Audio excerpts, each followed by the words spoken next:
আজকের দুপুরটা আমেদাবাদের জন্য আর 5টা সাধারণ দুপুরের মতো ছিল না। আকাশ ছিল পরিষ্কার, বিমানবন্দরের রানওয়ে জুড়ে ছিল ব্যস্ততার পরিচিত ছবি।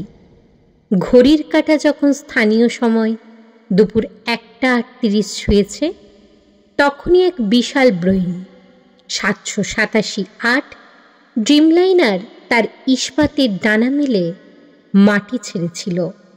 তার পেটের গভীরতা ছিল 244টি প্রাণ, 232 জন যাত্রী আর 12 জন ক্রু সদস্য। তাদের গন্তব্য ছিল লন্ডন।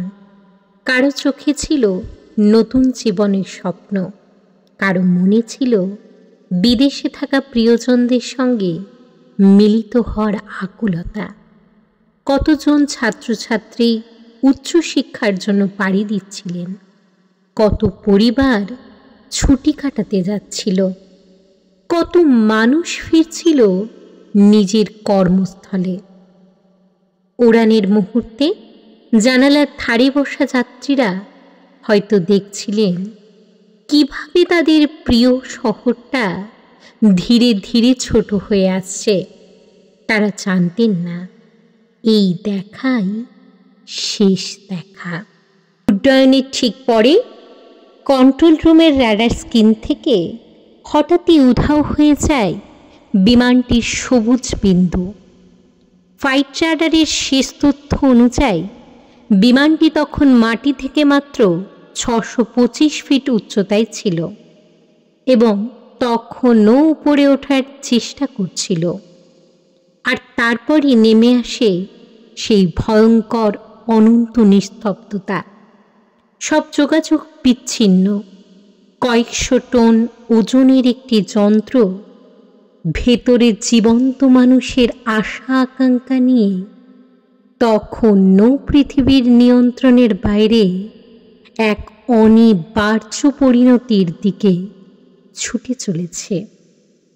তারপরই সেই ভয়ঙ্কর মুহূর্ত। আমেদাবাদের মেঘনীনগর এলাকায় আকাশ চিরে একটি বিকট শব্দ নেমে আসে। স্থানীয় বাসিন্দারা কিছু বুঝে ওঠার আগেই তাদের চোখের সামনে এক বিশাল আগুনের গোলা ভেঙে পড়ে বিমানটি একটি মেডিকেল কলেজের হোস্টেলের ওপরে। আছড়ে পড়ার সঙ্গে সঙ্গেই বিস্ফোরণে কেঁপে ওঠে গোটা এলাকা। মুহূর্তের মধ্যে জ্বালানি তেল আর বিমানের ধ্বংসাবশেষ ছড়িয়ে পড়ে চারিদিকে। দাউ দাউ করে জ্বলে ওঠে লেলিহান অগ্নিশিখা। কালো ধোঁয়ার কুণ্ডলী এতটাই ঘন ছিল যে তা ঢেকে দিয়েছিল দুপুরের সূর্যকে। সবকিছু এক মুহূর্তে গ্রাস করে নিল সেই বিধ্বংসী আগুন আর ধ্বংসযজ্ঞ। বেজে ওঠে সাইরেন। দমকলের একের পর এক গাড়ি, অ্যাম্বুলেন্স, জাতীয় মোকাবিলা বাহিনী, জওয়ানরা ছুটে আসেন। কিন্তু ততক্ষণে যা ঘটার তা ঘটে গেছে। চারিদিকে ছড়িয়ে থাকা ধ্বংসস্তূপ আর আগুনের তীব্রতার মধ্যে উদ্ধার কার্য চালানো ছিল এক দুঃসাধ্য লড়াই। বাতাসে ভাসছিল পোড়া গন্ধ আর এক রাস অসহায় আর্তনাদ। স্বজন হারানোর আশঙ্কায় মানুষ ছুটে আসছিল ঘটনাস্থলের দিকে। তাদের প্রত্যেকের চোখে ছিল শুধু একটাই প্রশ্ন, আমার প্রিয়জন কি বেঁচে আছে? এই প্রতিবেদন লেখার সময় পর্যন্ত হতাহতের সঠিক সংখ্যা নিয়ে সরকারিভাবে কোনো বিকৃতি আসেনি। তবে যে ভয়াবহ দৃশ্য উঠে আসছে তাতে এটাই এক বিশাল মানবিক বিপর্যয়ের ইঙ্গিত স্পষ্ট। এয়ার ইন্ডিয়া কর্তৃপক্ষ দুর্ঘটনার কথা স্বীকার করে নিয়েছেন এবং সরকার উচ্চ পর্যায়ের তদন্তের নির্দেশ দিয়েছেন। কিন্তু কোনো তদন্ত বা বিকৃতি কি ফিরিয়ে দিতে পারবে সেই 244টি প্রাণ?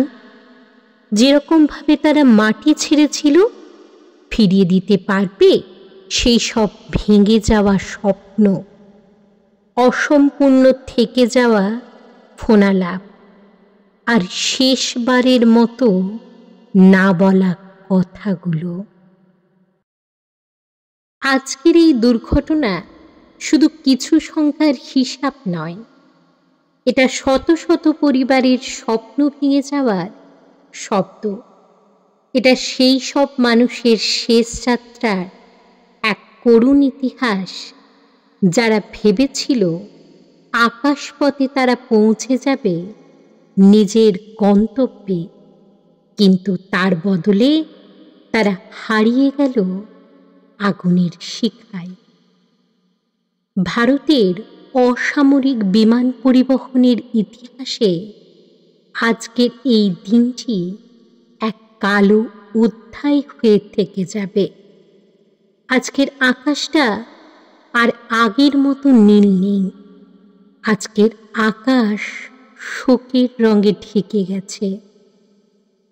যারা বেঁচে গিয়েছেন তারা প্রাণীর জন্য বীভৎস লড়াই করছেন, এবং যারা চলে গিয়েছেন তারা জানলেনই না যে পৃথিবীতে তারা আর ফেরত আসতে পারবে না।